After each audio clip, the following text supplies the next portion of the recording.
Boa tarde, então, a todas e a todos. Começando mais um seminário GFEG.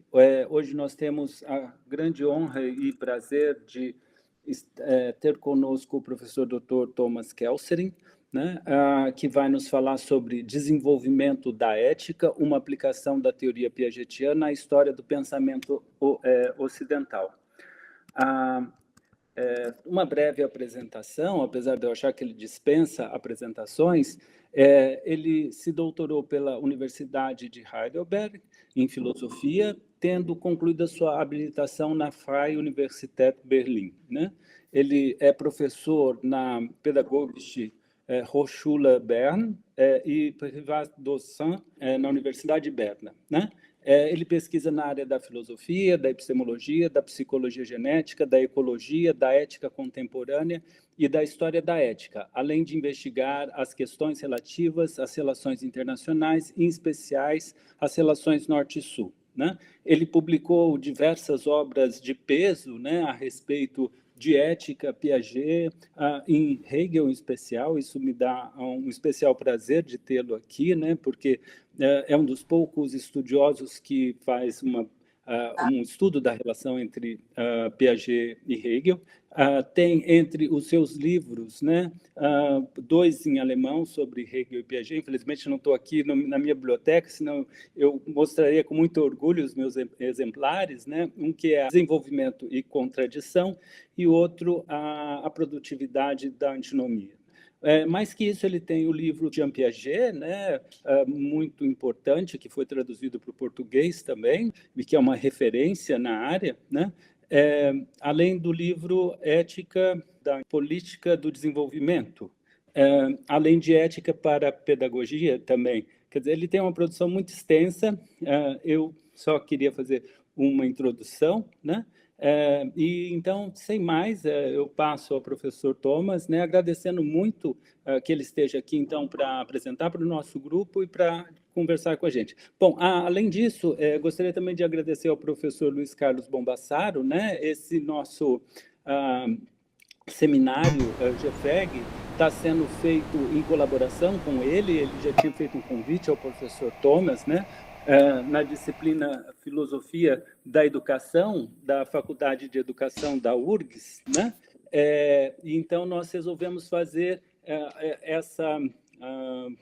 seminário do professor conjuntamente, de tal forma que ele pudesse aproveitar na disciplina e a gente aproveitar também a fala do professor, né, e reunir mais gente em torno dessa discussão. Bom, então, sem mais, agora sim eu passo ao professor Thomas, novamente agradecendo a presença dele nos nossos seminários. Bom, então, boa tarde a todas e todos. Sendo que não sou brasileiro e meu português é cheio de lacunas, eu peço desculpas pelo fato de que, de vez em quando, eu vou balbuciar um pouco e minha fala vai, de vez em quando, ser um pouco escabrosa. Bom, eu fiquei pensando como eu posso egalizar esta desvantagem. Bom, assim como estou vivendo na Suíça, e Jean Piaget também era suíço e viveu na Suíça, eu poderia aproveitar do tempo até a chegada daqueles que ainda não conseguiram entrar. Na primeira tentativa havia quase 50, agora são 23. Bom, se for possível trabalhar com PowerPoint, eu começaria não com o tema avisado, mas eu quero mostrar a você onde Piaget viveu, em que casa. Por favor, passe ao próximo slide. E isso é a casa na qual Jean Piaget viveu 50 anos, quando era professor em Genebra. O próximo, por favor. Próximo slide. No verão europeu, final de junho até início de setembro, Piaget se recuou nos Alpes, num lugar que ninguém conhecia, pois ele era uma pessoa bem conhecida na Suíça, na parte onde se fala francês. Ele fugiu numa parte dos Alpes onde não se fala francês, mas suíço-alemão. Vocês veem a cabana à esquerda. Isso é a cabana na qual Piaget escreveu vários dos seus livros durante a pausa do verão. A 1.500 metros de altitude, sem água corrente, sem luz. E para subir, não dá para automóvel, é preciso subir grandes partes a pé ou com uma mula. A aldeia, à direita vocês veem uma aldeia. A aldeia onde ele devia que subir. Próximo, por favor. Último, depois eu vou começar. À esquerda, vocês têm uma impressão da região na qual essa cabana se encontra. E na direita, isso é uma mesa de madeira e com pedras do lugar, que está fora da cabana. Eu tenho a suspeita de que esse objeto permanente talvez tenha sido construído por Piaget mesmo. Não posso provar isso, mas talvez. O próximo, por favor. Bom, isso é uma pequena explicação como a criança os constrói o objeto. A construção do objeto na criança, na pequena criança, nos primeiros 18 meses. Essas 4 imagens são imagens sensoriais diferentes do mesmo objeto. E o bebê tem que aprender a coordenar essas imagens sensoriais diferentes e elaborar o conceito ou a ideia de um objeto permanente, um objeto constante. As imagens sempre mudam, mas o objeto fica constante. Bom, antes desta coordenação das perspectivas diferentes, é preciso, primeiro, distinguir as perspectivas. Próximo, por favor. Na verdade, eu vou primeiro falar no conceito de descentração, pois descentração é alguma coisa importantíssima na história da ética. Mas, na verdade, eu tenho 2 partes. A primeira parte é sobre descentração e a segunda parte é sobre ética e o desenvolvimento da ética. Eu duvido se o conceito de descentração em Piaget foi suficientemente estudado. Portanto, eu vou tentar agora introduzir esse conceito. Bom, o conhecimento humano sempre começa num estado de centração. Piaget fala em egocentrismo. Assim que essa centração descontrai, nós nos damos conta de que nossos conhecimentos eram, de alguma forma, distorcidos. Nós considerávamos erroneamente algo como absoluto, quando na realidade não o era, pois dependia de muitos fatores. Mas como ocorre esta relativização de uma visão considerada absoluta? Piaget respondeu mediante a descentração. A inteligência humana, portanto, caracteriza-se pela capacidade de dissolver atitudes centradas, descentradas, ou seja, de sair do centro anterior e considerá-lo desde fora, por assim dizer. O jovem Piaget, à esquerda, falava de um processo de descentração contínuo. a partir do nascimento até na idade adulta. Mas a observação do desenvolvimento dos seus próprios filhos levou ele a perceber que existem processos de descentração em níveis ou estágios sucessivos. Nas suas obras ulteriores, Piaget à direita, ele fala às vezes em 3, às vezes em 4, às vezes em 6 níveis. Como eu reconstruo a teoria de Piaget, podemos distinguir 4 níveis entre o nascimento e a idade adulta. Nível sensorimotor, nível pré-operatório, das operações concretas e das operações formais. Dá para compreender? Dá para seguir? Tá bom. Bom, no que segue, eu queria explicar como nós podemos recapitular o desenvolvimento intelectual enquanto processo de passos sucessivos de descentração. Primeiro vou falar sobre a descentração, depois sobre a coordenação de perspectivas. Próximo slide, por favor. Voltamos na paisagem linda da Suíça. Isso é um lago visto de duas montanhas opostas. Então, são perspectivas completamente diferentes, mas do mesmo lago. Bom,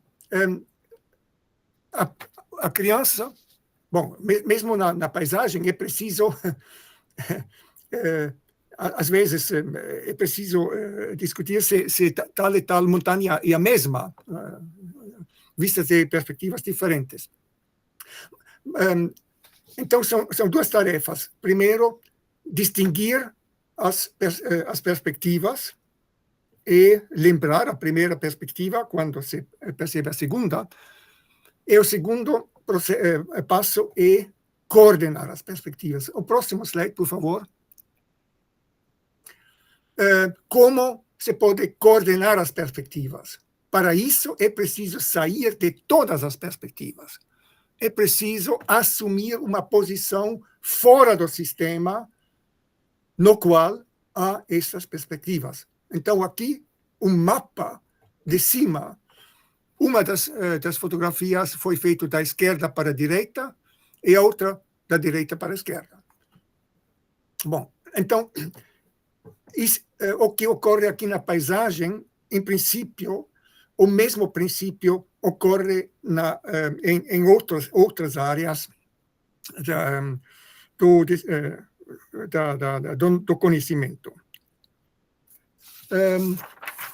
Mais uma palavra importante sobre a descentração e a coordenação de perspectivas. Muitas vezes,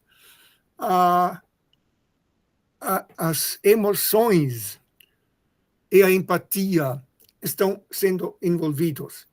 Acho que isso não é o caso aqui, neste exemplo das perspectivas sobre uma paisagem. Próximo slide, por favor. Mas aqui nós temos uma conversa, uma discussão, uma comunicação. Na comunicação, as emoções e a empatia desempenham um papel mais ou menos subconsciente, semiconsciente, etc. Então, na ética também, as emoções e a empatia são bases importantíssimas, que em outras áreas onde nos descentramos não entram. A comunicação e a cooperação estimulam até a descentração. Elas nos encorajam, até mesmo nos forçam a coordenar nosso próprio ponto de vista com outros e constantemente novos pontos de vista. As emoções estão tão envolvidas nesse esforço de coordenação quanto o intelecto. As reações dos nossos interlocutores em conversas influenciam a maneira como nos sentimos e também podem deixar rastros em nossa autoavaliação ou autoestima. não são apenas as crianças que se interessam para saber como elas são vistas pelos seus colegas. Algo semelhante, e talvez até mais ainda, acontece com os adultos. Próximo slide, por favor. Voltamos ao objeto permanente. Esse objeto permanente, a construção do objeto permanente, quando acabado, isso seria o sinal de que ao primeiro nível das operações, o nível como se chama, da sensorimotor, seja terminado. No segundo nível, a coordenação das perspectivas leva às noções de invariância de líquidos, etc. Nisso tudo, a coordenação de perspectivas entra. Próximo, por favor. Eu quero continuar na explicação agora da coordenação de perspectivas espaciais na relação humana. À esquerda, isso é uma fotografia simbolizando o nível sensorimotor. Vocês veem um bebê, quando o bebê está sendo amamentado, no meio do processo, a mãe vira a criança para oferecer outro peito. Então, vira a criança 180 graus. Todos os exemplos que eu vou dar mostram o mesmo problema. O que ocorre com a esquerda e a direita quando nós viramos em 180 graus. Então, eu observei no meu filho que, numa determinada época, depois de ter sido virado, ele virou a cabeça para fora, procurou o segundo peito fora, na direção onde o primeiro peito era. Aliás, eu mencionei isso várias vezes no Brasil, em conferências, e várias jovens mães concordaram e disseram que eles também tinham observado isso. Uma vez eu mencionei isso quando Bärbel Inhelder, a grande que tinha cooperado com Piaget 45 ou 50 anos, conhecia de cor toda a teoria. Eu mencionei esse exemplo. Depois ela me felicitou e disse: o senhor tinha feito uma descoberta. Bom, então isso não é algo publicado por Piaget. Mas ele fala do problema de crianças de, digamos, 5 anos. Agora, no segundo slide, vocês são 2 garotos com mais ou menos 3 anos, sentado vis-à-vis do outro. Com 4 anos, a criança sabe qual é a esquerda, qual é a direita. Mas eles não sabem onde é a esquerda e a direita do companheiro vis-à-vis. Próximo slide, por favor. O mesmo problema ocorre aqui, mais uma vez. Acho que isso é até uma fotografia do Brasil, que eu fiz no Brasil. A professora de ginástica diz que flexem o corpo para a esquerda. Ela está atrás. Então, atrás eles flexam para a esquerda e os que vêm do outro lado flexam para a direita. Então, o mesmo problema. No nível das operações concretas. E o quarto exemplo, à direita, é uma dificuldade que eu mesmo tinha quando tentei fotocopiar 2 páginas na mesma folha, uma folha com escritos nos dois lados. Então, como nós temos que fotocopiar isso para que as páginas são subsequentes, página 1, 2, 3, 4. Isso é o mesmo problema que eu senti na minha pele como adulto. Piaget, ele mesmo disse que as mesmas batalhas têm que ser batidas em vários níveis diferentes. Isso, aliás, eu assumi como minha interpretação de Piaget, desenvolvimento em níveis com mesmas batalhas em vários níveis. As batalhas chamam-se descentração e coordenação de perspectivas. Mas eu devo confessar que a maioria dos piagetianos não aceitam nem a teoria dos estágios, a teoria dos níveis. Mas isso é um outro tema. Bom, próximo slide. Agora eu vou lentamente me vou mover em direção da ética, mas ainda vou falar primeiro sobre a astronomia, só para lembrarem vocês que descentração e coordenação de perspectivas não apenas ocorre em indivíduos, como também em sociedades inteiras. Exemplo da astronomia. Os primeiros ancestrais pensavam que a Terra era um disco ou uma superfície cercada por montanhas, no Egito, por exemplo. Nos tempos antigos, havia especulações ocasionais de que a Terra poderia ter o formato de uma esfera ou de uma pera. Não havia essa segurança se é uma esfera ou um elipsoide ou uma pera. Mas era, com certeza, a Terra é imóvel. Está no centro do cosmos. E ao redor dela orbitaram o Sol, a Lua e os 5 planetas então conhecidas. E a esfera das estrelas fixas. No século XVI, só no século XVI, a visão do mundo mudou completamente.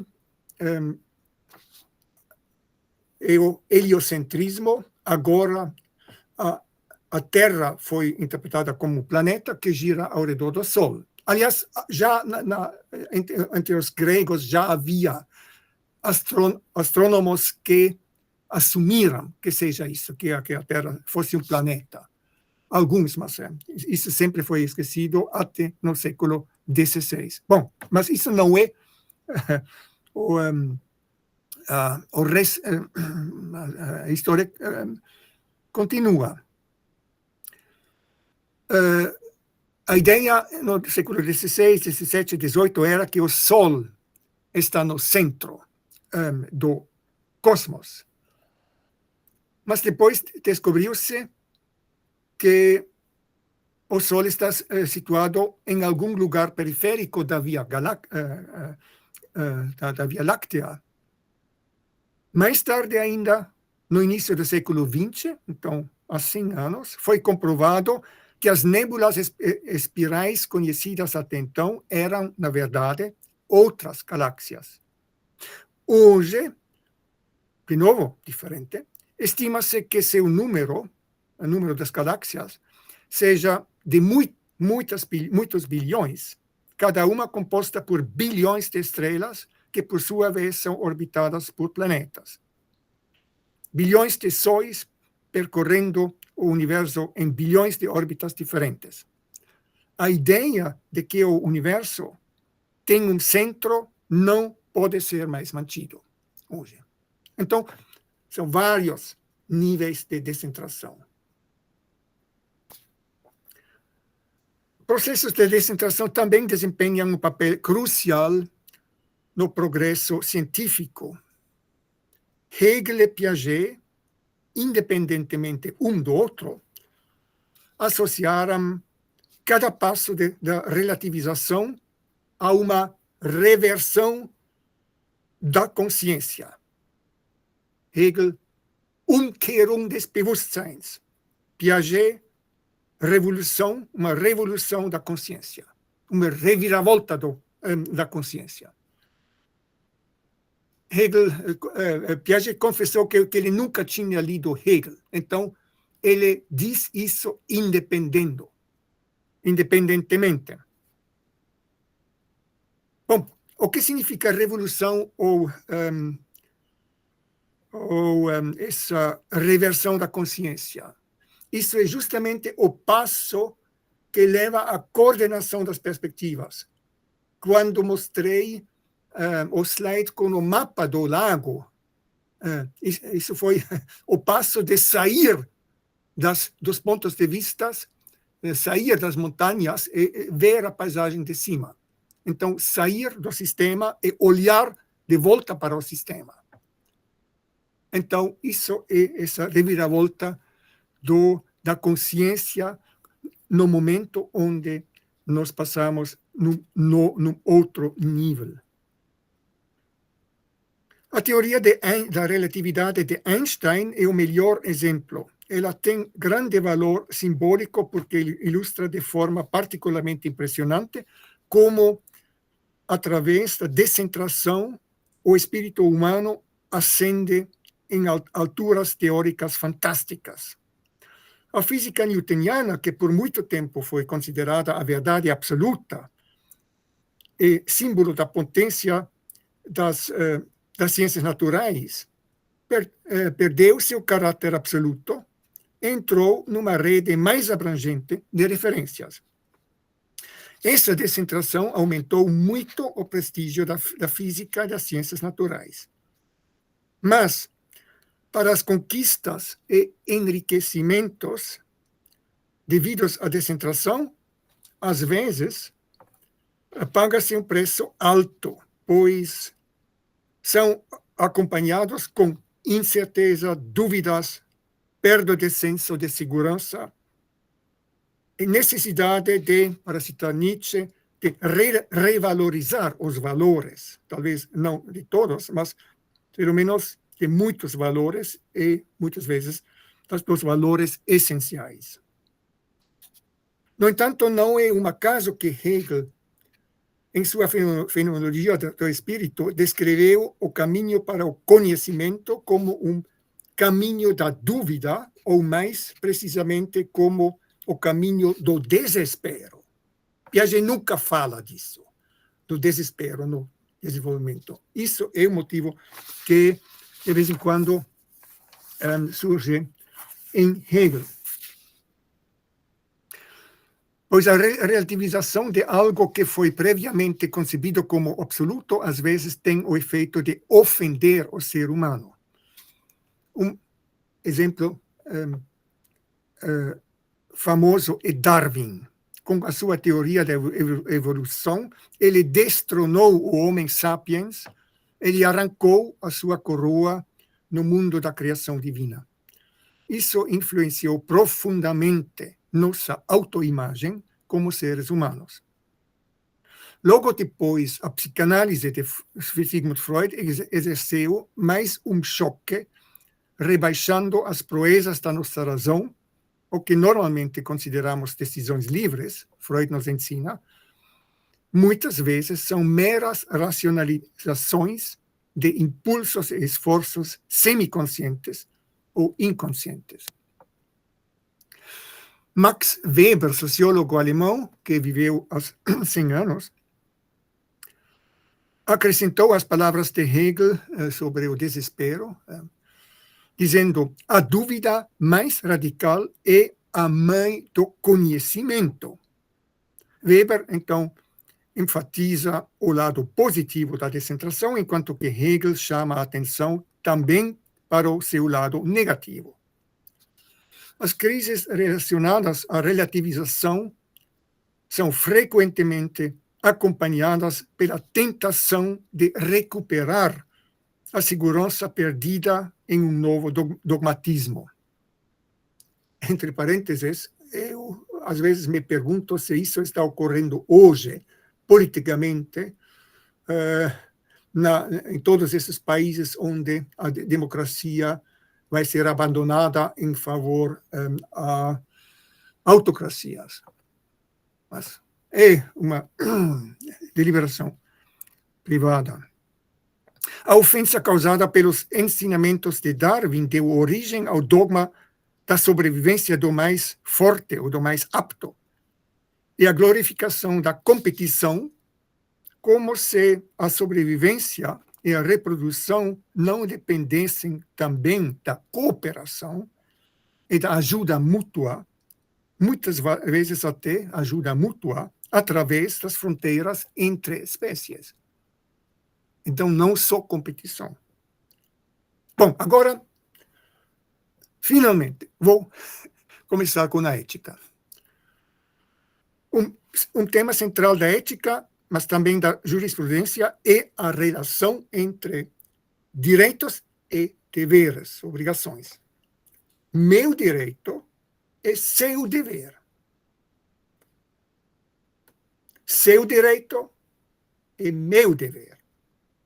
Não se dar conta desta relação entre direitos e obrigações seria um sinal de um egocentrismo acentuado. O exemplo mostra que a capacidade de descentrar é crucial para nosso comportamento ético. É muito mais fácil cobrar seus direitos de assumir as obrigações. Bom, no final, eu volto talvez a lembrar isso se tivermos o tempo. A disposição de sempre que possível tentar não prejudicar ou não machucar outras pessoas ou outros seres não humanos pressupõe a capacidade de relativizar, quer dizer, de descentrar os próprios interesses. Sem a capacidade de nos envolvermos com os pontos de vista de outras pessoas e de termos empatia por elas, a empatia mesmo por seres não humanos, nós não seríamos capazes de nos comportarmos eticamente.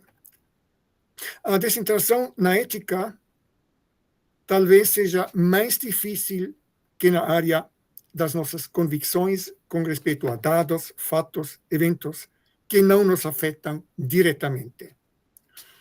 Nos exemplos da astronomia ou da geografia que eu dei, nosso olhar está voltado inteiramente para fora, para o mundo externo.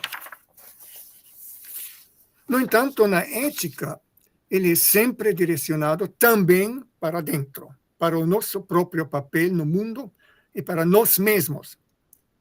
Isso apresenta um desafio mais exigente do ponto de vista emocional. Vou lembrar dois exemplos. Os erros dos outros são mais facilmente notados do que os erros próprios, que só são reconhecidos quando olhamos para nós mesmos, seriamente. A contribuição dos outros é, por assim dizer, diretamente visível, enquanto a nossa o é apenas indiretamente. Como também não olhamos os nossos próprios olhos, a não ser através de um espelho.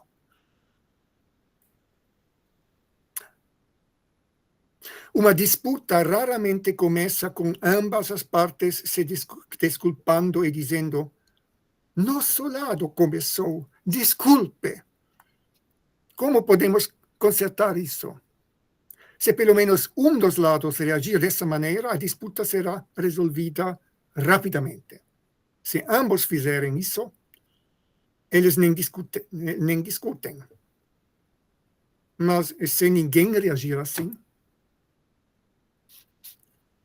Segundo exemplo que eu acho muito presente quando penso naquilo que ocorre no Oriente, Israel, Gaza. Numa guerra é mais fácil ter empatia com as vítimas do seu próprio lado do que pelas do lado oposto.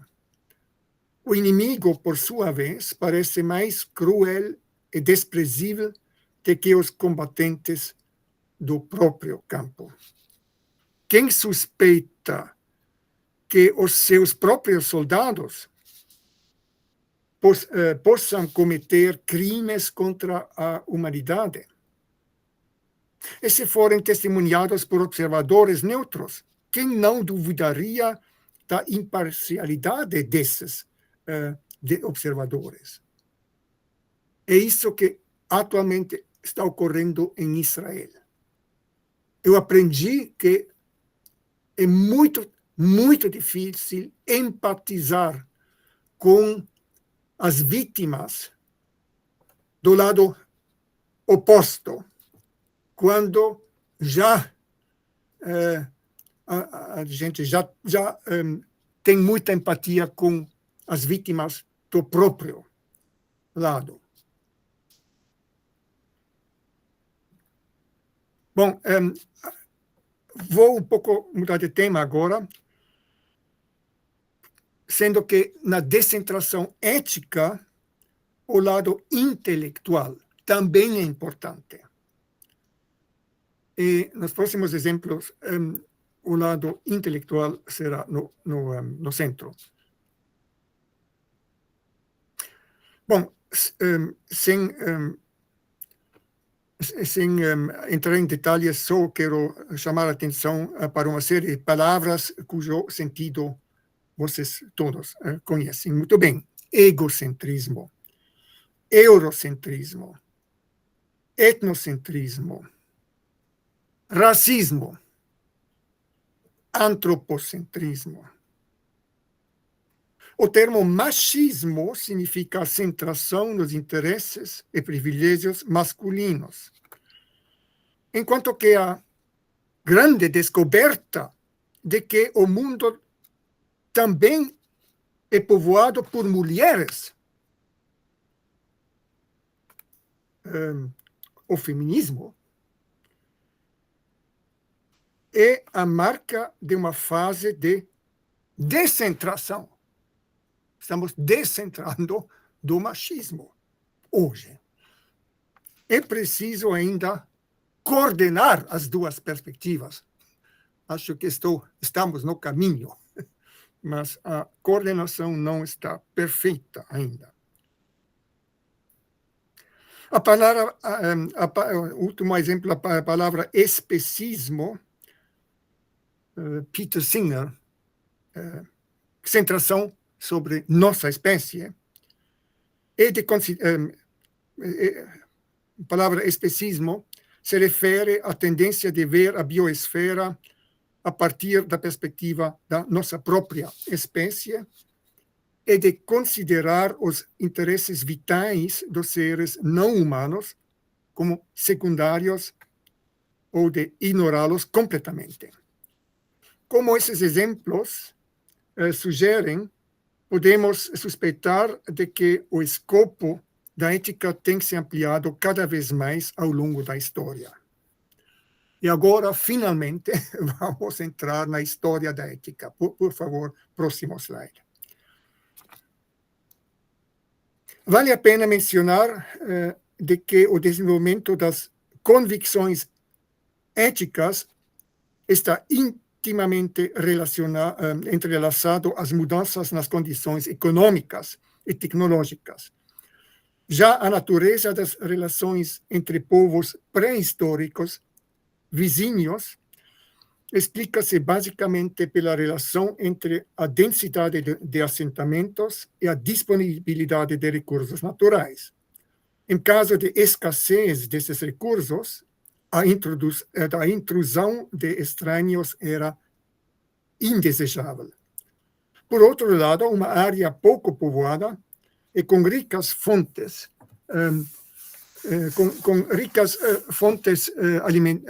de alimentos oferecia espaço suficiente para a coexistência pacífica de dois ou mais povos. O crescimento da população, mas também as mudanças quanto à dependência de matérias-primas, sempre novas, eram mais cedo ou mais tarde, levaram mais cedo ou mais tarde a migrações maiores, acompanhadas muitas vezes com violência e guerras. Isso tudo, evidentemente, tem um impacto grande nas convicções éticas. Nas sociedades de hoje, a ética também não independe das circunstâncias econômicas. A ética dos direitos humanos, por exemplo, envolve muitas tarefas cuja realização pressupõe um Estado democrático e uma economia eficiente. E depende da ONU como um órgão regulador e sancionador supranacional que também não funciona de graça.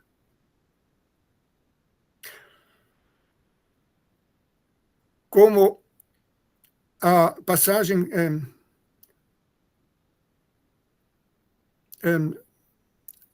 bom, eu agora quero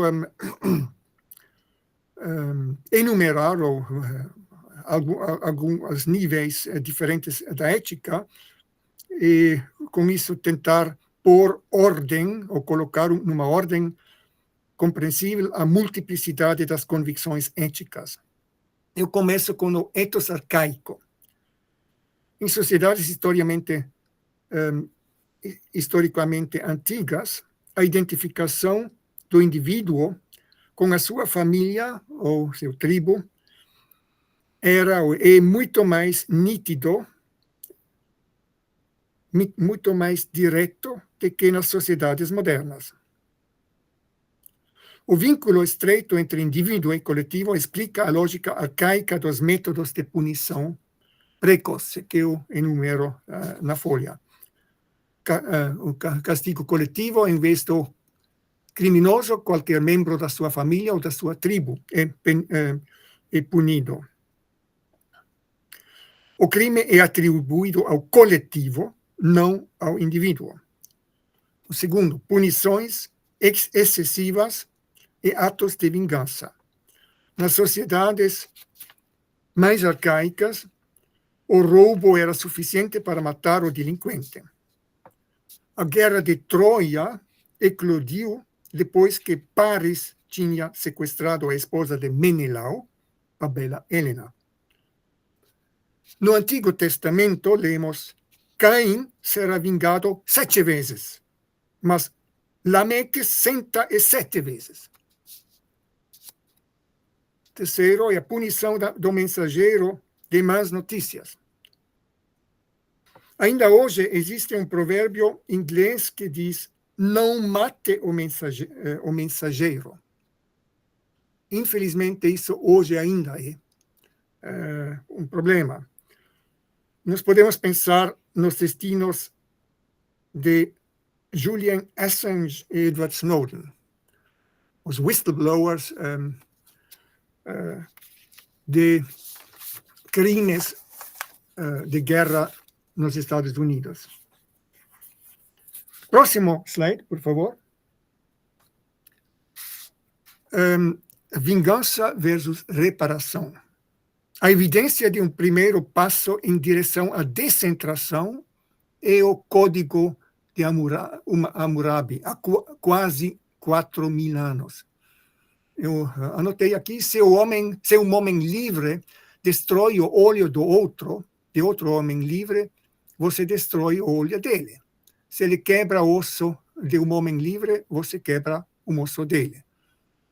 E 1.000 anos depois, no Antigo Testamento, a mesma coisa é repetida: olho por olho, dente por dente. O progresso dessa nova ética consiste na convicção de que uma punição não deve, em princípio, ser maior que o dano a que se refere. O vingador deve buscar reciprocidade e equilíbrio. No entanto, há uma maneira muito melhor de restaurar o equilíbrio lesado, ou seja, fazer com que o agressor indenize o dano causado. Esta é também a maneira pela qual muitos povos pré-modernos costumam resolver suas disputas. No entanto, isso só é possível em caso de danos materiais. Matar e causar danos corporais permanecem matar e causar danos corporais permanecentes não podem ser desfeitos. Vamos continuar no próximo slide.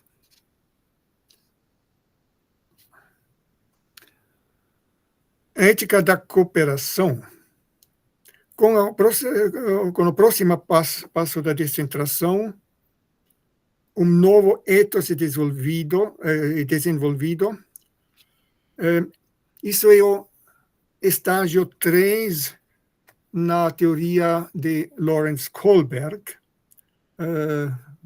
Entre parênteses, Lawrence Kohlberg era psicólogo no século XX que, na década de 70 e 80, estudou o desenvolvimento do juízo moral nas crianças e adolescentes e até adultos, em primeiro lugar nos Estados Unidos.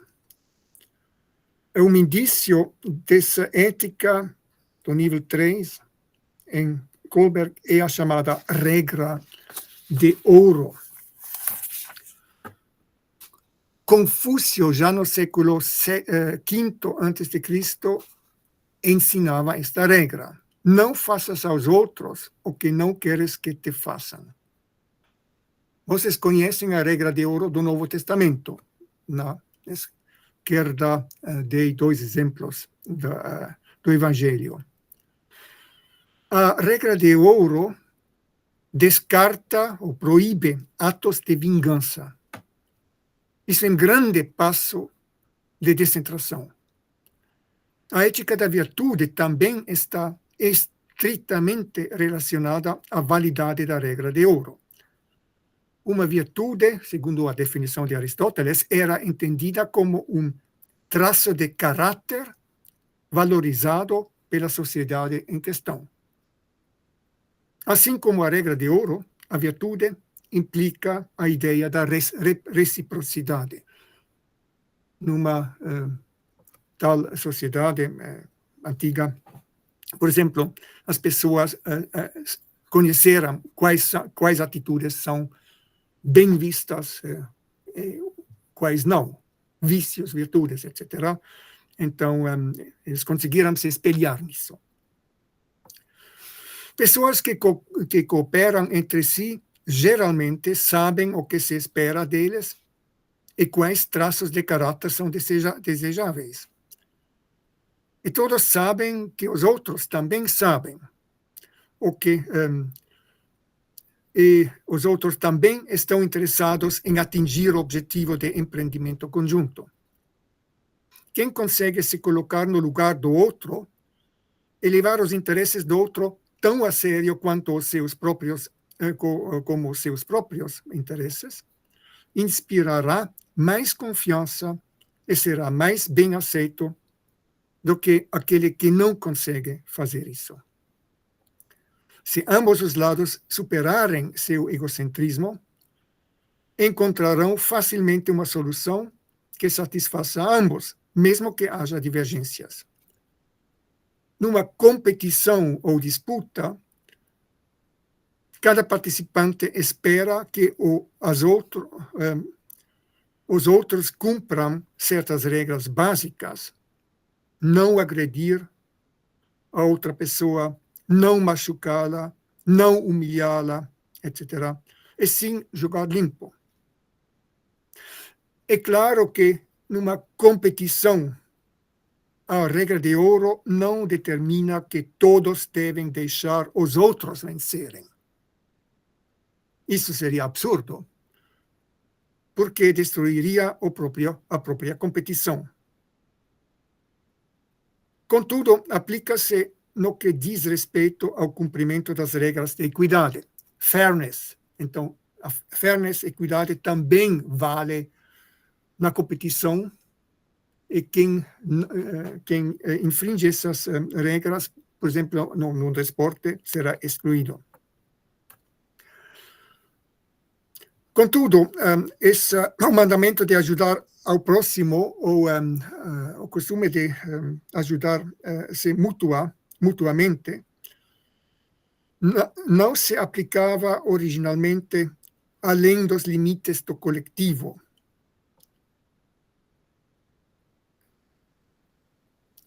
Testemunho disso é o Novo Testamento. Na parábola do bom samaritano, uma tribo, na parábola do bom samaritano, judeu que caiu nas mãos de ladrões é tratado por membro de uma tribo estrangeira e levado para a hospedeira mais próxima. Essa tribo estrangeira é da Samária, daí o termo samaritano. Ajudar estranho aparentemente era considerado extraordinária naquela época. Próximo slide, por favor. O ethos baseado na regra de ouro e a ética das virtudes não são mais suficientes para evitar conflitos em sociedades mais complexas. Assim que pessoas de diferentes origens vivem juntas em sociedades complexas e possivelmente multiétnicas, nativos ao lado de imigrantes, uma terceira etapa de descentralização se torna necessária. É preciso de uma legislação. O grau de familiaridade entre os cidadãos diminui com o tamanho da população. Isso é um desafio para a ética. A ética tem a dizer respeito a isso. Numa cidade grande, assim como num estado, falam-se línguas diferentes e praticam-se diversas religiões. Mas todos estão sujeitos à mesma legislação, a ordem estadual existente. É pressuposto aqui que esta ordem atende a toda a população.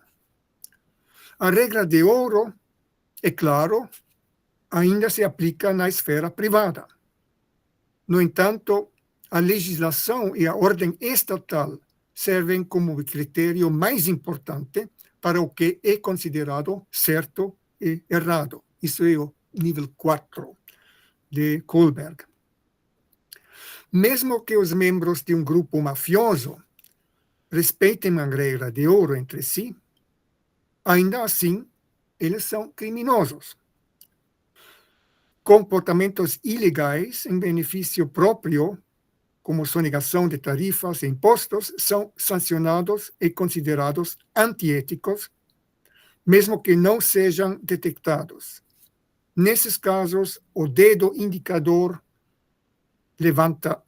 levantado sinaliza ao malfeitor. Mas você também não quer que os outros ajam assim. Immanuel Kant, fala de uma lei geral, que, no entanto, ainda tem a desvantagem de ser fundada egocentricamente. Kant escreve, eu cito, haja somente de acordo com aquela máxima pela qual você pode, ao mesmo tempo, desejar que ela se torne uma lei universal. Talvez eu vou repetir. Haja somente de acordo com aquela máxima pela qual você pode, ao mesmo tempo, desejar que ela se torne uma lei universal. Bom, muitas vezes Kant é mal entendido. Isso não significa você pode impor uma lei aos outros. Não, pelo contrário. Você toma decisões sobre as regras segundo quais você vai organizar sua vida. Mas você deve conceder as mesmas regras aos outros também. Por exemplo, sonegar seria uma regra que eu não poderia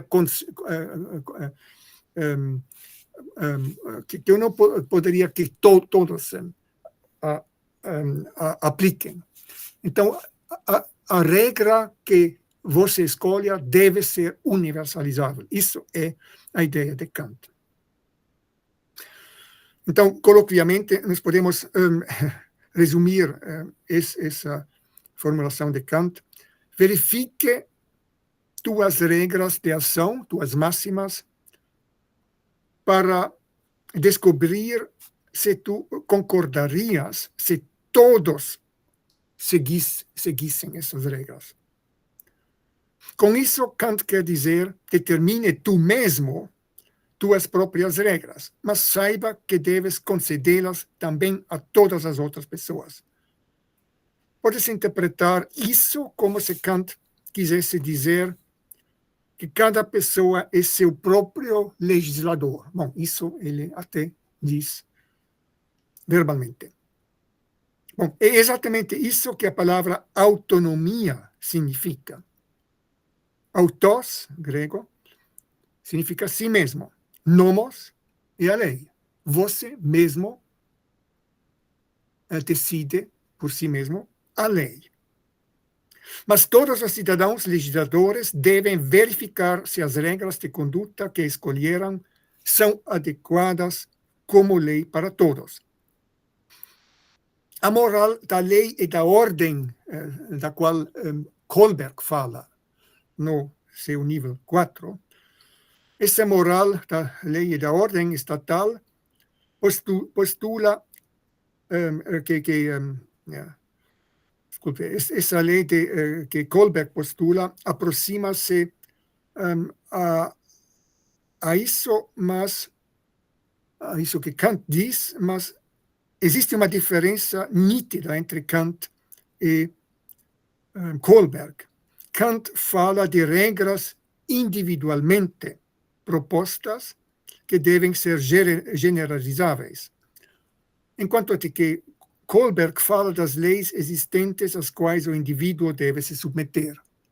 Bom, na época de Kohlberg, os Estados Unidos eram indubitavelmente uma democracia. Não sei se Kohlberg, se ele tivesse vivido sob Trump, ele teria dito a mesma coisa. Os cidadãos numa ditadura dificilmente devem se submeter à ordem ordenada pelo ditador. Então, isso é o pressuposto aqui, é a democracia, e a democracia se baseia na ideia de Kant, que cada um tem que deliberar ele mesmo o que é bom e errado. Bom, a formulação que citei de Kant é apenas a primeira parte do imperativo categórico. Eu saliento isso, pois a maioria dos leitores de Kant pensam que isso já é o imperativo categórico. Não. Essa primeira fórmula ainda é muito vulnerável a perturbações, pois pode facilmente ser abusada ou até mesmo pervertida. Um exemplo histórico famoso: Adolf Eichmann, que orquestrou o assassinato de 6 milhões de judeus na Alemanha nazista, e Hans Frank, o jurista-chefe do Terceiro Reich, invocaram na defesa deles o imperativo categórico. Eichmann disse ante o juiz que ele havia agido de mal maneira, agora eu cito Eichmann, de tal maneira que o princípio da minha vontade e o princípio do meu esforço deveriam ser tais que pudessem a qualquer momento ser elevados ao princípio de uma legislação universal, como Kant expressa aproximadamente em seu imperativo categórico. Final da citação. E Hans Frank tinha seu próprio imperativo categórico. Eu cito: haja de tal maneira que se o Führer, se Hitler soubesse de suas ações, ele as aprovaria. Um amigo meu me mostrou essas citações e se negou completamente a aceitar a ética de Kant. Ele disse: isso é um erro, que Kant faz é um grande erro. Eu diria: não. Mas, bom, a menção a Hitler deixa claro quão perigoso é reduzir o imperativo categórico à primeira fórmula. O próprio Kant conscientemente vai além disso e apresenta sua ética de uma forma descentrada. Vamos passar ao próximo slide. Segunda generalização e universalização, e finalmente vamos chegar na teoria dos direitos humanos. O próximo passo de descentração, é o quarto agora, conduz ao centro da ética kantiana. Essa se baseia na interação de três fórmulas do imperativo categórico. A primeira, que acabamos de explicar, é egocêntrica. Ela é egocêntrica, pois eu decido se eu acho que é universalizável ou não. Outra pessoa chega talvez numa outra conclusão, de que eu. E Hitler, certamente. Trump também faz suas universalizações. E não se interessa para as outras pessoas. Bom, a primeira fórmula só se torna útil quando conjugada com a segunda e a terceira regra. A segunda diz que não devemos instrumentalizar os outros. Kant formula assim: devemos considerar a outra pessoa sempre ao mesmo tempo como um fim, nunca meramente como um meio. Ou seja, devemos levar a sério a vontade da outra pessoa. Se eu pedir dela um favor, tenho que permitir que ela decida por si mesma se e até que ponto ela atenderá o meu pedido. Se ela disser não, isso significa não.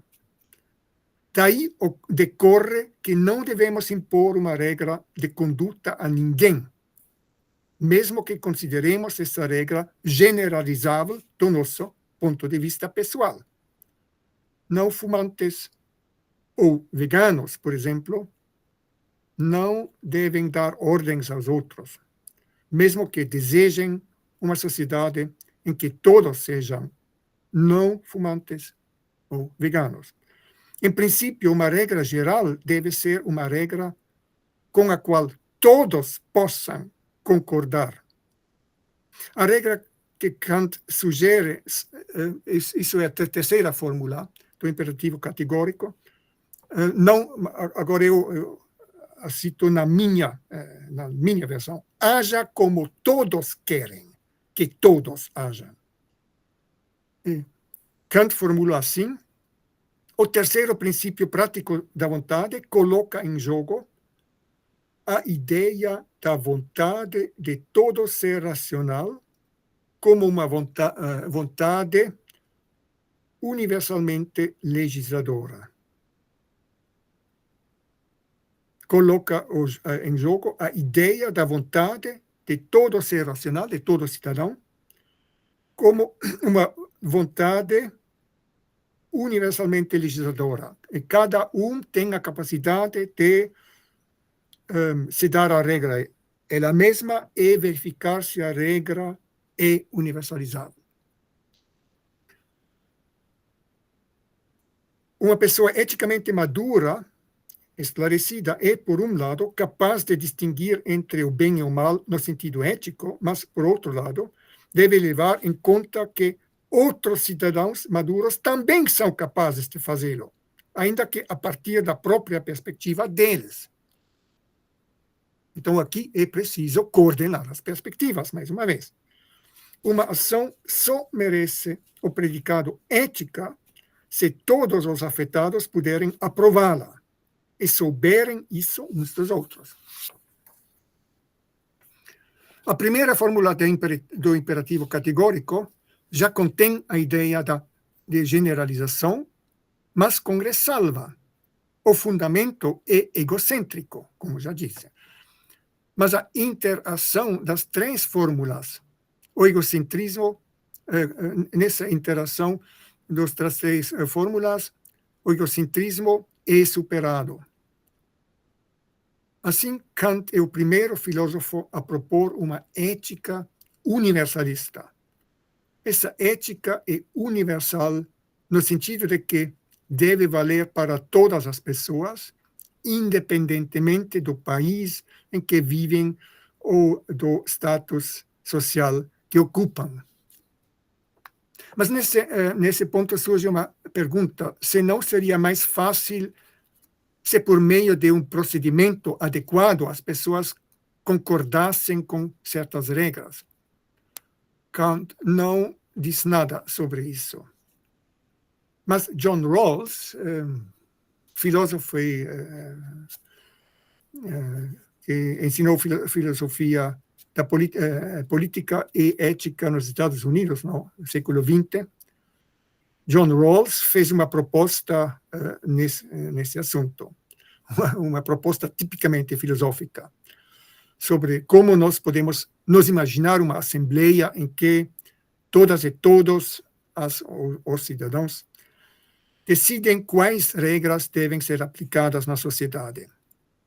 A assembleia deve ocorrer ele diz, posição original, quer dizer, no estado natural, quer dizer, essa decisão tem que ser feita antes que o Estado comece a funcionar.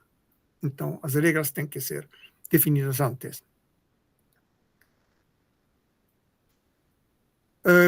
Mas cada e cada uma deve descentrar os seus próprios interesses, fazer abstração dos próprios interesses. Rawls chama isso o véu da ignorância.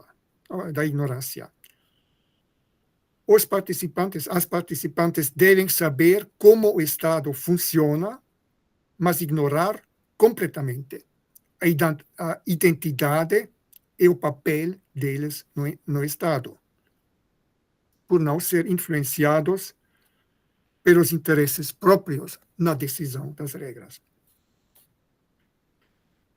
Kant não pensa numa assembleia fictícia, mas ele também não nos confronta com uma prescrição universal a qual todos têm de se submeter.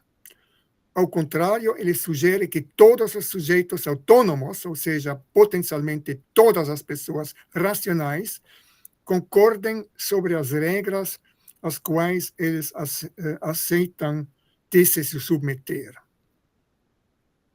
O filósofo Hans Jonas descentrou ainda mais o imperativo categórico, no sentido de que nossas regras universais também devem ser do interesse das gerações futuras.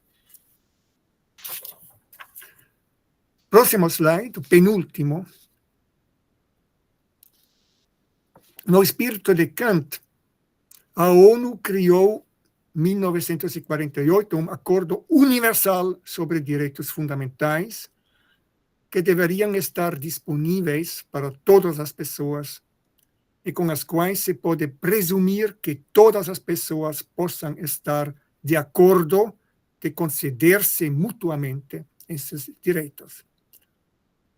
A Declaração dos Direitos Humanos me parece ser o documento mais importante na área da ética que foi criado no século XX. No entanto, o documento da ONU não é sobre o que nós, como cidadãos, somos obrigados ou permitidos a fazer num Estado, mas sobre os nossos direitos, mais precisamente direitos fundamentais, quer dizer, os direitos que todas as pessoas, dos quais todas as pessoas deveriam ser beneficiadas desde o nascimento. Como mencionei no início, todo direito de uma pessoa gera o dever de todos os outros de não violar esse direito. Meu direito é seu dever, seu direito é o meu dever. Portanto, cada um de nós pode facilmente constatar, por meio de sua própria reflexão, o que deve ou não fazer para proteger esses direitos. Na Declaração dos Direitos Humanos, apenas um artigo fala das obrigações, é o artigo 29, que diz exatamente isso, que cada um tem a obrigação de fazer o possível para que a declaração dos direitos humanos possa ser realizada. Então, cada um pode calcular ele mesmo quais são as obrigações. Eu acho que não é preciso de uma declaração universal das obrigações. Isso foi proposto, mas eu acho que melhor se cada um aprenda a pensar e fazer essas reflexões ele mesmo. Mas, na verdade, inferir obrigações a partir de direitos inclui, mais uma vez, um ato de descentração. E isso parece ser um desafio. E não tenho certeza se nós todos, os adultos, estamos dispostos a superar esse desafio. Próximo slide será o último. A ONU, como se sabe, está em crise hoje. Os direitos humanos estão numa crise profunda. Os valores humanos estão numa crise profundíssima. Qual é a causa? Somos hipótese. Pode ser a prática da dupla moral exercitada durante décadas pelos governos dos países, dos estados mais poderosos, e das empresas, etc. Ou a dupla moral dos fortes contra os fracos. Será que a nossa capacidade de descentrar é profundamente defeituosa? Não sei. Obrigado pela atenção.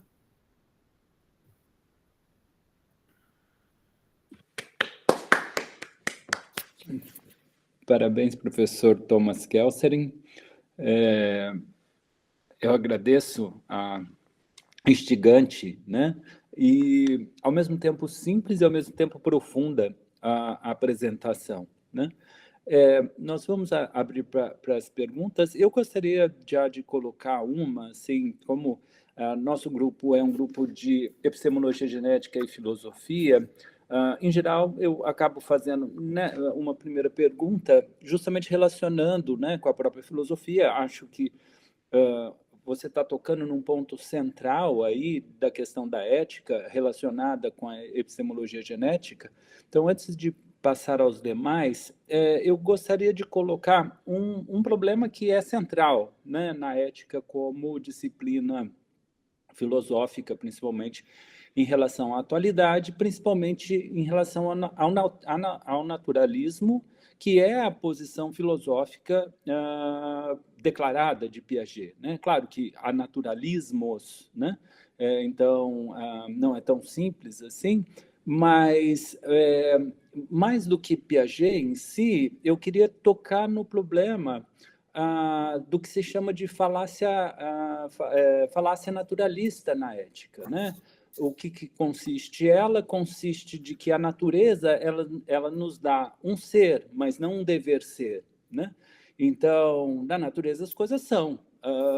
Por exemplo, ninguém decide se vai seguir ou não a lei da gravidade, porque não tem essa opção, é uma lei natural. Então, na medida em que numa lei ética a pessoa pode escolher fazer e não fazer, na natureza isso não tem. Então a pessoa pode falar assim, você não deveria fumar. Por quê? Porque você vai morrer. Fala assim, e daí? Não, isso é ruim. Por quê? Porque você vai acabar com você. Ele vai falar, e daí? Por que isso é ruim? Aí você vai acabar com a espécie. Ele fala, e por quê? E daí? Né? Então, ou seja, e num certo sentido, pelo que eu entendi, há uma certa argumentação de que há um caminho natural à descentração, né?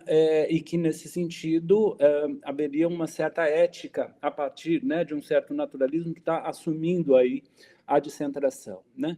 Mas aí me lembra um outro ponto, né, quando eu estava ainda sob a orientação da professora Zélia, justamente estudando Kant nas discussões, que ela dizia que uma pessoa inteligente poderia ser moralmente, né, não ser moralmente correta, né? Não agir moralmente correto. E para mim aquilo, na época de estudante, não fazia muito sentido aquilo, né? Se a pessoa compreendesse a ética, ela deveria seguir a ética, né? Isso parecia racional, né?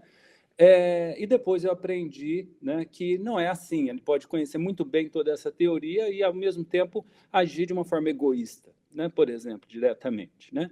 E aí, tentando juntar um pouco as duas coisas, que é assim, e aí trazendo um pouco do Hegel na história, a gente, no passado, conversamos um pouco sobre isso por e-mail, né, senhor? Você já disse das diversas interpretações do Hegel, eu concordo, acho que tem diversas mesmo. E uma coisa que eu acho interessante lá, na minha forma de lê-lo, né, é que ele diz que, bom, primeiro, que é a ética dele, né, então, isso é uma outra coisa também que eu notei, quer dizer, Hegel tem toda uma ética, né, toda a filosofia do direito e etc., num certo sentido, né, você não trouxe para dentro, essa é uma segunda pergunta aqui que eu já deixo, né, como é que a relação que você vê entre a ética em Hegel e a pesquisa que você faz, né?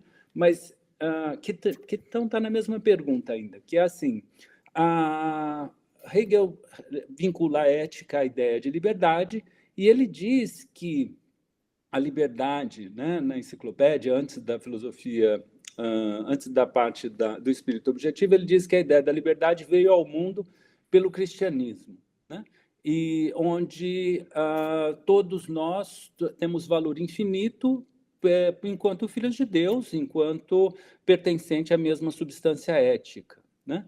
E isso é muito interessante, porque se a gente olhar na história da humanidade, antes, né, do ser humano ganhar essa valor infinito por ser uma subjetividade, a gente simplesmente matava, por exemplo, no Estado romano, matava as pessoas que nasciam com deficiência, ou mesmo escravizava o outro poderia ser visto como uma coisa, né, não como uma pessoa, né? Então, que essa ideia, né, de que nós temos um valor infinito veio desse pensamento. Não necessariamente religioso, tem toda uma questão filosófica, em Hegel isso não é só religião lá, né? Mas por que eu estou dizendo isso? Porque eu estou pensando o seguinte, bom, uma coisa que já ocorreu nessas discussões filosóficas eu tenho, o que existe é o naturalismo, o materialismo, e essa ideia de que todos somos iguais me parece uma falácia. Eu estou fazendo aqui o papel do advogado do diabo, certo? Não é minha posição filosófica que eu estou tentando discutir a necessidade, né, filosófica do argumento apresentado. Então, assim, bom, dizer que todos somos iguais, nós não somos iguais, nascemos com capacidades diferentes, nascemos até em situações diferentes, eu posso nascer numa família que é mais abastada, Então, por que eu tenho que tratar os outros como iguais? Eu não tenho que tratar os outros como iguais, ao contrário. Então, ou seja, nessa situação, de novo, naturalista, como é que a gente coloca uma ética da igualdade, da reciprocidade, né? E aí, foi muito interessante a ideia da dupla moral que as empresas trazem e que os governos trazem. Eu vejo uma coisa muito profunda nesse diagnóstico que você traçou, porque, de fato, a população cada vez mais tem mais descrença em relação aos governos, porque vê duas morais, uma moral da fala e uma moral da ação deles, e mesmo nas empresas, né? E isso leva a toda essa descrença, todo esse problema, né, que a gente enfrenta, né, de uma vida melhor, mas, de um certo outro ponto de vista, essas pessoas, principalmente a empresa, muitas falam, por exemplo, hoje em dia com a extrema-direita e no Brasil, muitas falam, olha, as pessoas não são iguais, né? E assim, eu tenho mais direito que as outras, né? Por que eu tenho que ser igual às outras? E aí vem a questão, justamente, como dizer que não, que elas, filosoficamente que não, que elas estão erradas, que todos somos iguais. Então, ou seja, eu tenho a solução, mas é outra, né? Eu vim trazer mais o problema exatamente para o argumento, né? E gostaria de ouvir um pouco, então, a respeito dessa questão, como você vê isso e resolveria essa questão do ponto de vista filosófico. Bom, como eu contei bem são quatro pontos ou quatro perguntas. Naturalismo, ser e dever ser é diferente. E o último ponto, nós não somos iguais. Bom, primeira observação sobre o ser e o dever ser. Na antiguidade, não havia nenhuma separação clara entre o ser e os valores. Por muito tempo, a ontologia era cheia de valores. Na Idade Média, a conhecida cadeia dos seres, uma cadeia com valores diferentes. Quando eu era estudante, eu me perguntei, mas por que apenas Hume critica, no século XVIII, que não se pode concluir o dever ser do ser? Eu me perguntei, mas isso é tão evidente. Por que isso não foi criticado antes?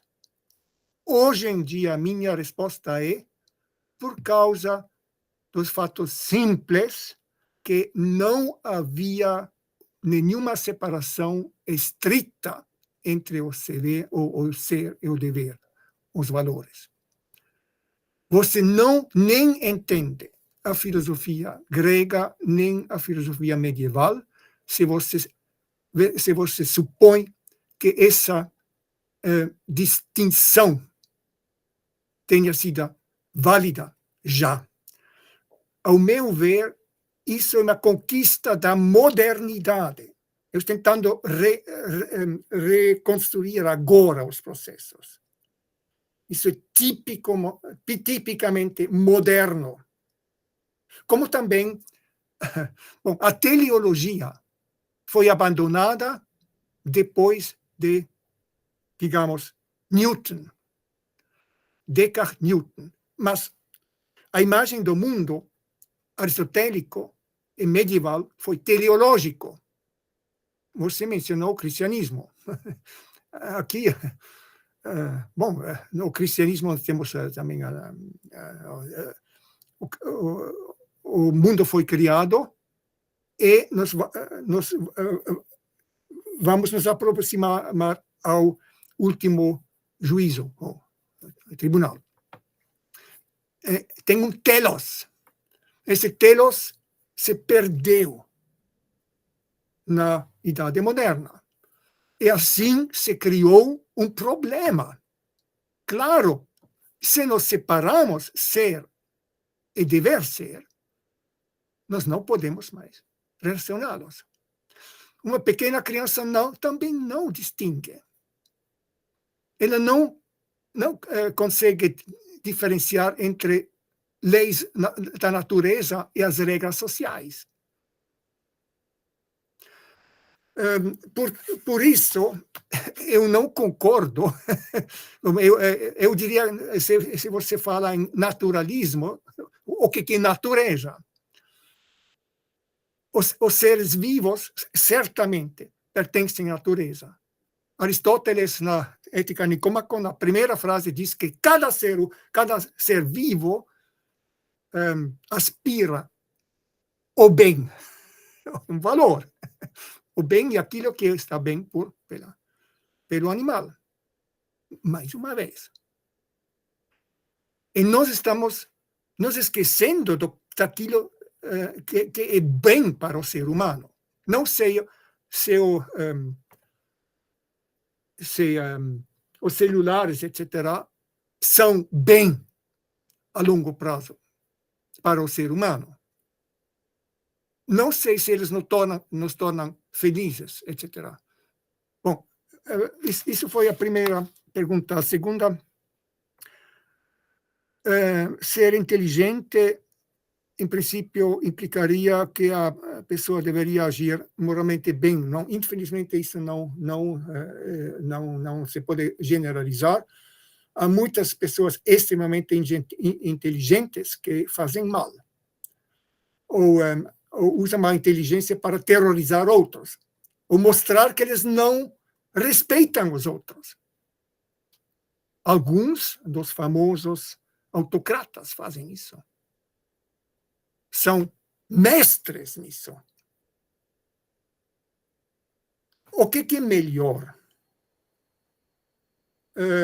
Uma ética putinista, matar todo crítico, ou uma ética que tenta coordenar as perspectivas, dialogar?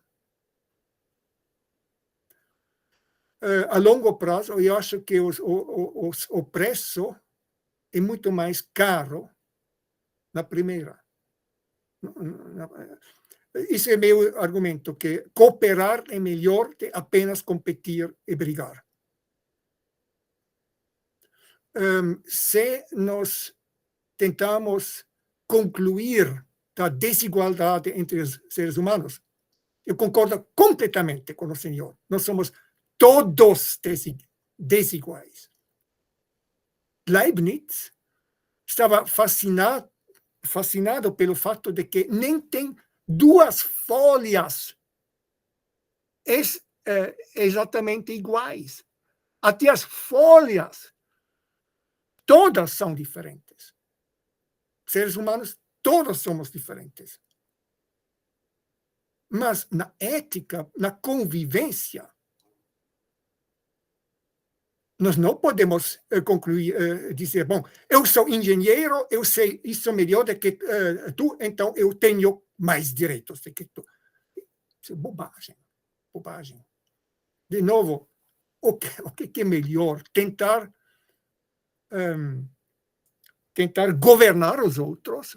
Bom, claro que os pais têm que governar os filhos uma certa época e conduzi-las.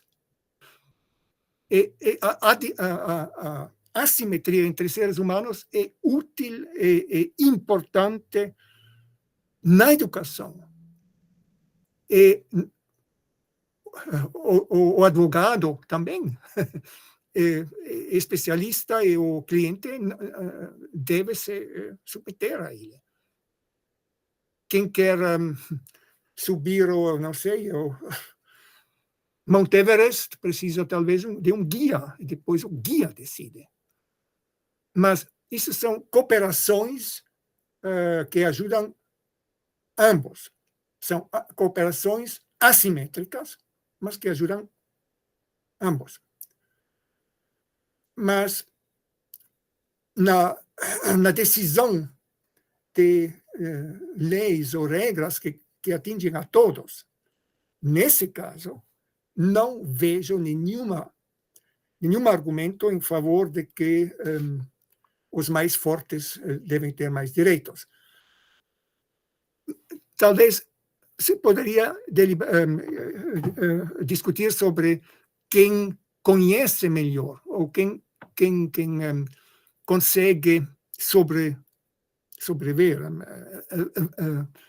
quem compreende melhor, e quem consegue melhor descentrar os seus próprios interesses, talvez deveria ser mais ouvido. Algo assim. Mas se falamos em igualdade ou não igualdade dos seres humanos, eu acho isso sempre um pouco um truísmo. Nós todos somos completamente desiguais. Isso é começo. Mas na convivência, nós precisamos de regras para todos. Na natureza, tudo é diferente também. Nem duas pedras são iguais. Nem duas gotas de água, Leibniz diz. Mas por que nós falamos em leis da natureza? Leis são invariantes, não, etc. Então, é um pouco um paralelo. que na organização dos seres humanos nós temos que estabelecer alguma coisa como invariantes numa sociedade em que tudo varia e todos os membros estão diferentes. Isso me parece ser a tarefa da legislação e a ética e a reflexão sobre isso. Hegel, bom, o ser inteligente, bom, eu acho que a diferença entre o inteligente que faz bem e aquele que faz mal é, de fato, uma questão da atitude. E, eu não posso entrar nisso. Talvez isso tenha causas psicológicas, eu não sei se. Talvez um autocrata era traumatizado como jovem. Eu tenho a impressão que isso ocorreu com como se chama, o sul-africano, que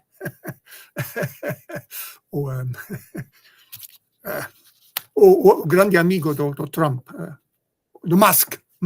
Acho que ele foi traumatizado como criança. Mas isso não é uma desculpa. Hegel, eu não compreendo tão bem a ética de Hegel.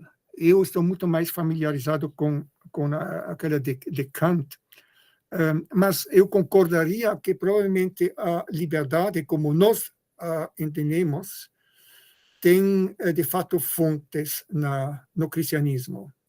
Mas o cristianismo, ele mesmo, tem também fontes. Então, mas eu não sou especialista nisso.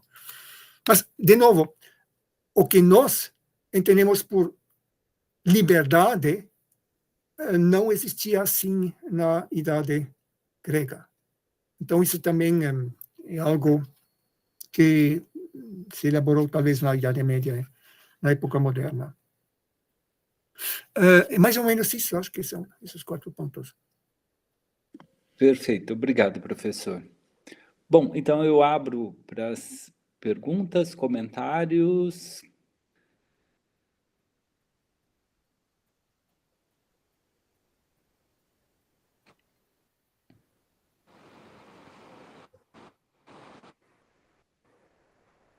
Alguém abriu o microfone? Luiz Carlos, professor Luiz Carlos Bombassaro, por favor. Então,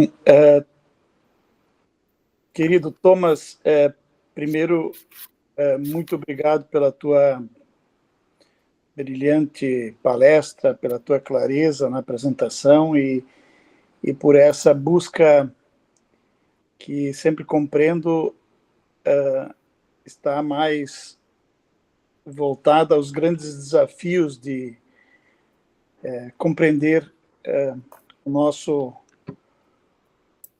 mundo atual, digamos, também, né? E você mostra claramente que a sociedade complexa necessita de uma reflexão sobre um novo modo de compreensão da própria ética, das próprias relações e tal. Se você me permite, eu gostaria de te perguntar de algum modo, como você, embora não tenha tocado na palestra de modo direto, se você não avalia que a teoria da ética discursiva ou da teoria da comunicação, do agir comunicativo habermasiano, não contempla, de alguma maneira, as reflexões não só piagetianas, mas também kohlbergianas, quando se põe em discussão a ideia de uma sociedade de comunicação? Ou seja, qual a relação que você faz entre a teoria piagetiana e a ética discursiva? Não sei se é uma pergunta objetiva, talvez fora de lugar, mas para minha turma aqui, importante. Não, é uma excelente pergunta. Eu devo refletir sobre isso. Eu trabalhei muito sobre Habermas, etc. também. Eu deveria estar disposto a responder imediatamente, mas eu tenho que deliberar um pouco.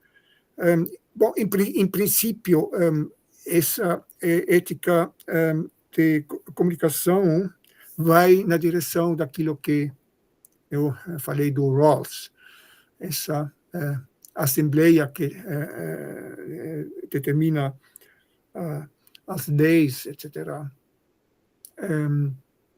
Não, eu penso que a comunicação, a tentativa de resolver dissensos através do diálogo, da comunicação, é importante. É imprescindível na democracia. Imprescindível. Isso tem que ser aprendido, isso é verdade. Outra questão é se, através da comunicação, nós podemos estabelecer normas éticas. Acho que não.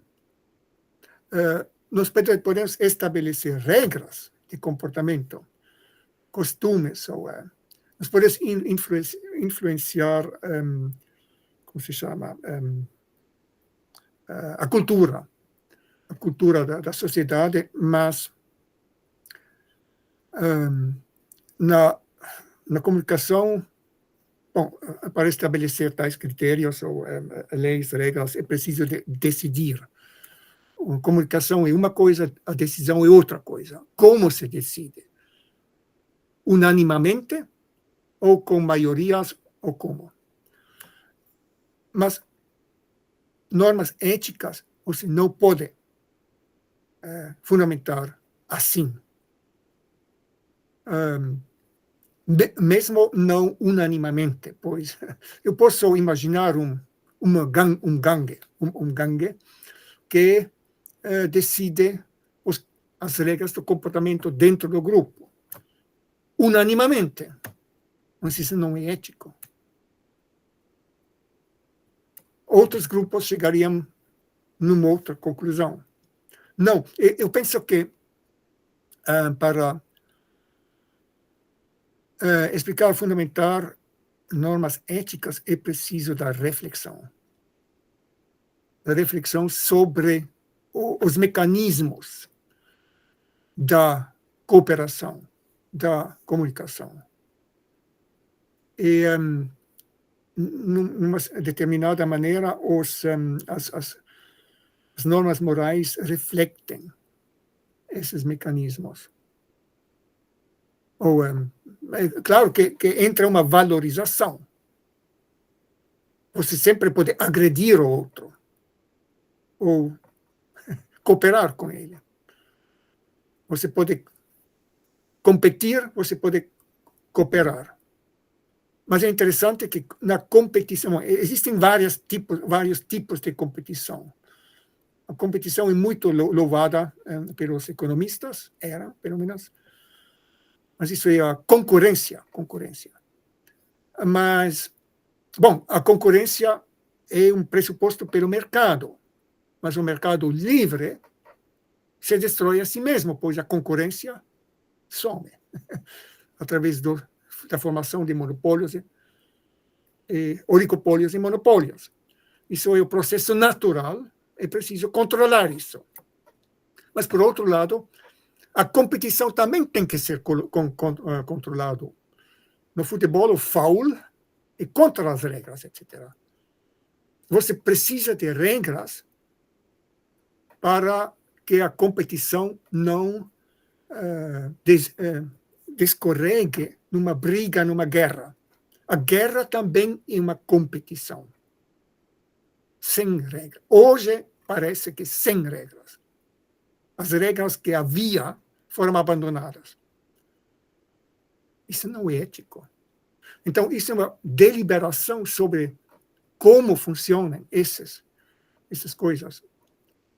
Existe também a concorrência sem posto livre, se tem sem candidatos que querem essa cadeira, essa professora, apenas uma pessoa vai conseguir. Então, isso é uma concorrência de jogo, como se chama? Ein Nullsummenspiel, de soma zero. Não se pode ganhar mais do que perder. Na guerra, se pode facilmente mais perder do que ganhar. A maioria vai muito mais perder do que ganhar. Mas se tu estabeleces uma competição numa classe, quem responde primeiro os cálculos, etc. Então, isso pode ser um estímulo para todos os alunos de se esforçar para aprender mais rapidamente, ou melhor. Então, há competições estimuladoras onde é mais ganhado do que perdido. Existem competições onde o contrário ocorre, etc. Então, é uma questão ética que competição nós queremos. Como nós devemos regulá-la? E nós temos que regulá-la com certas regras, como a regra de ouro, ou regra de generalização. Não é um acaso que a regra de ouro foi inventada ou encontrado, tá, em várias culturas diferentes. Entre o confucianismo e o cristianismo não vejo nenhuma relação histórica. Jesus não tinha copiado a regra de ouro do Confúcio. E na América Central, antes da chegada dos espanhóis, ela estava também, ela estava também conhecida. Eu atribuo isso à reflexão dos seres humanos quando eles cooperam com pessoas que eles nem conhecem tão bem, com os quais ainda não são familiares. Então, é preciso de uma regra como saímos melhor. Então, a ética se fundamenta através das reflexões, mas a comunicação é imprescindível para descartar atritos, para conseguir determinar regras dentro do grupo, etc. Muito obrigado, Thomas. Muito obrigado.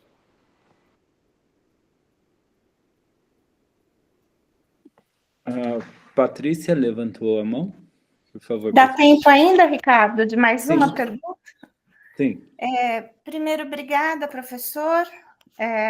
Fiquei bastante pensativa aqui com as ideias que o senhor colocou, especialmente uma que é a relação estabelecida entre o estágio 4 do Kohlberg e a primeira formulação do imperativo categórico.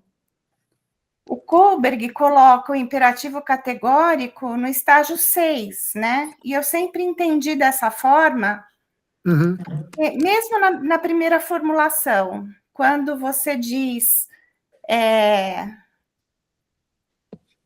haja somente de acordo com aquela máxima pela qual você pode, ao mesmo tempo, desejar que ela se torne uma lei universal. Numa gangue, na máfia, por exemplo, que serve bem o estágio 4, né, para explicar a forma de funcionamento, um gangster pode dizer assim: eu acho certo que matar quem discorda de mim, mas dificilmente ele vai achar certo que ele seja morto se ele discordar de alguém. Então, eu fiquei pensando como que esse imperativo se relacionaria com o estágio 4? Sim, ótima pergunta.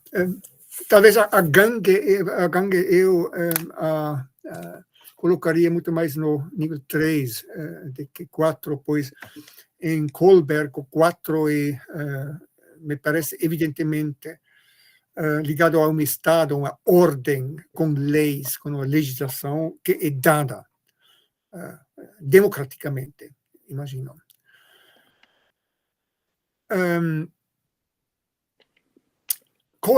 Para Kohlberg, no estágio 4, as leis são dadas, pois o Estado determina as leis e o sujeito moral tem que se submeter a eles. Isso é a segunda parte do nível convencional. As leis do Estado ainda são convencionais. E a senhora tem toda a razão que o imperativo categórico em Kant não é simplesmente convencional, pois Kant salienta que cada ser racional é capaz de universalizar suas máximas. E Kohlberg bota isso no nível 6 ou 5, no pós-convencional, pelo fato de que o sujeito kantiano é um sujeito iluminado. O iluminismo, segundo Kohlberg, é pós-convencional. Por isso, essa diferença existe, mas eu também salientei que há essa diferença entre Kant e Kohlberg. Kohlberg trabalha com as leis dadas, enquanto que Kant trabalha com o sujeito que cria suas regras. Mas o equivale em ambos os casos, é a regra da generalização. O Kohlberg menciona quem rompe uma lei, ou sonega, etc., é criticado com a questão, mas será que tu queres que todos o façam assim? Se tu não podes querer que todos façam isso, então não faça isso. Isso é exatamente o funcionamento da primeira fórmula de Kant. Aqui existe o paralelismo. Mas por que eu botei isso no nível 4 e não no nível 6? Por causa do abuso do Eichmann e aquele outro, que abusaram o imperativo categórico.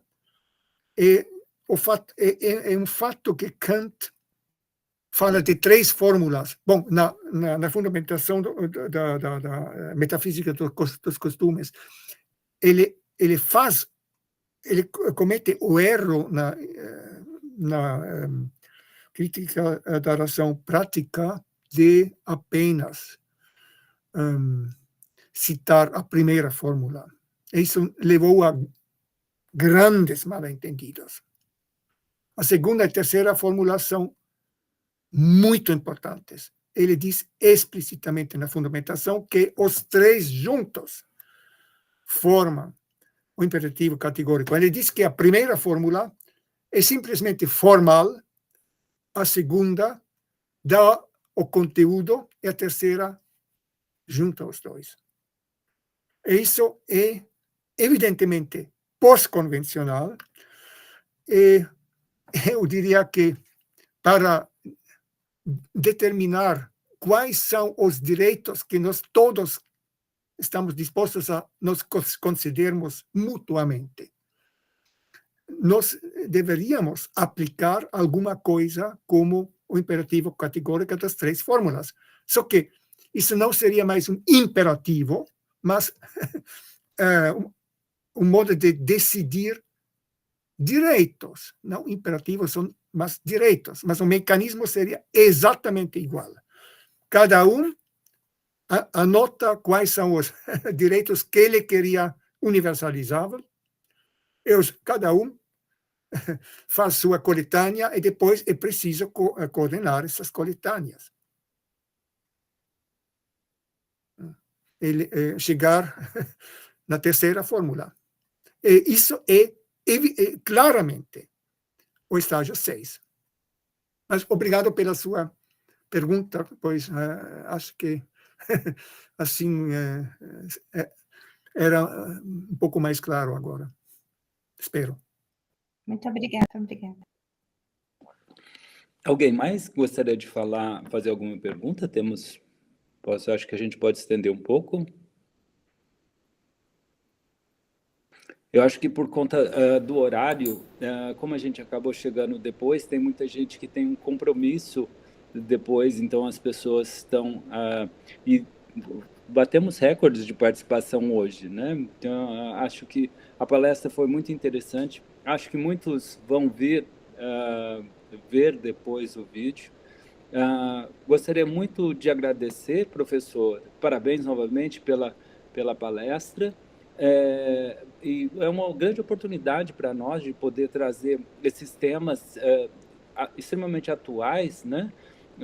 Relacionados até diretamente à teoria do Piaget, relacionada à descentração, à ética, pensamento tão geral e muito interessante, né? E, ao mesmo tempo, poder, então, depois disponibilizar isso para que as pessoas possam ver, né? O senhor de fato, para nós, eu acredito para todos aqui, uma grande admiração pelo seu trabalho, pela ligação com o Brasil. Aprendemos muito nos seus livros, né? Então, para nós, foi uma grande honra, é uma grande honra tê-lo aqui conosco, né? Em nosso seminário. Bom, dito isso, então eu agradeço, né? Dou por encerrado, né? Vou parar a nossa gravação e um abraço a todos e todas. Eu agradeço o convite e a atenção. Peço desculpas por... eu tropecei muito na minha fala. Peço desculpas. E foi longo demais. Eu já não verifiquei mais o relógio. Desculpe. Não, imagina. Faz parte do nosso seminário. Eu acho que houve muita contribuição. Acho que não tiraria nada do que o senhor falou. Acho que está excelente. Muito obrigado.